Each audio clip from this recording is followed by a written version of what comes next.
हेडलाईन्सचे प्रायोजक आहे NBC bearings, लांब पळण्यासाठी। राष्ट्रवादीला भ्रष्ट पार्टी म्हणणाऱ्या मोदींनी नेत्यांवर कारवाई करावी, अन्यथा माफी मागावी। शरद पवारांचा हल्लाबोल। रात्री 9 वाजता TV9 मराठीवर महामुलाखत।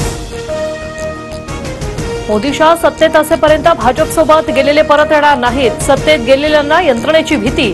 अजित पवारांसह इतर नेत्यांबद्दल शरद पवारांचा दावा।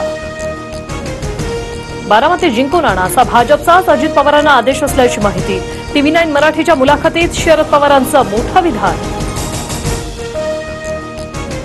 पहाटेच्या शपथविधीबद्दल अजित पवारांना निर्णय चुकल्याची जाणीव झाली, म्हणून 2019ला मवियात पुन्हा उपमुख्यमंत्री केलं।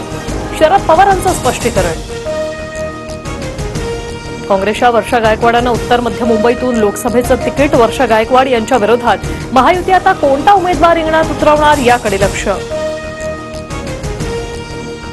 महाराष्ट्रातील पळवलेले उद्योगधंदे परत आणू, शेतकऱ्यांना कर्जमुक्त करत पीक विम्याचे निकष बदलू। ठाकरे गटाचा वचननामा प्रसिद्ध। 542 खासदारांमध्ये 10 जागा लढवणाऱ्यांकडून जाहीरनामा, यांच्यावर कोणाचा विश्वास बसेल? शरद पवार गटाच्या जाहीरनाम्यावर फडणवीसांची टीका। पवारांचे व्हिडिओ दाखवले तर किती कोलांट्या उड्या आहेत ते दिसेल, फडणवीसांचा पवारांना इशारा। तर भाजपला पराभव लक्षात आल्यानं उद्धव ठाकरे आणि माझ्यावर टीका, पवारांचा पलटवार।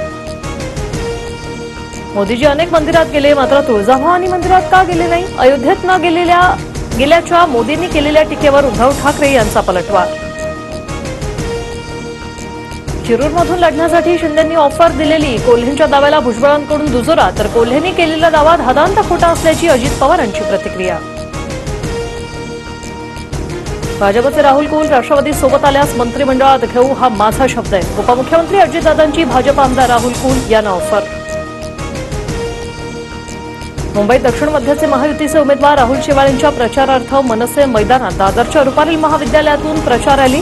मनसे नेते संदीप देशपांडेंसह पदाधिकारी प्रचारात सहभागी।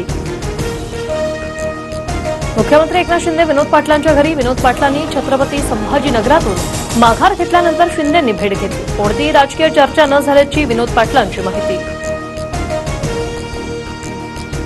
हेडलाईन्सचे प्रायोजक आहे एनबीसी बेरिंग्स, लांब पळण्यासाठी।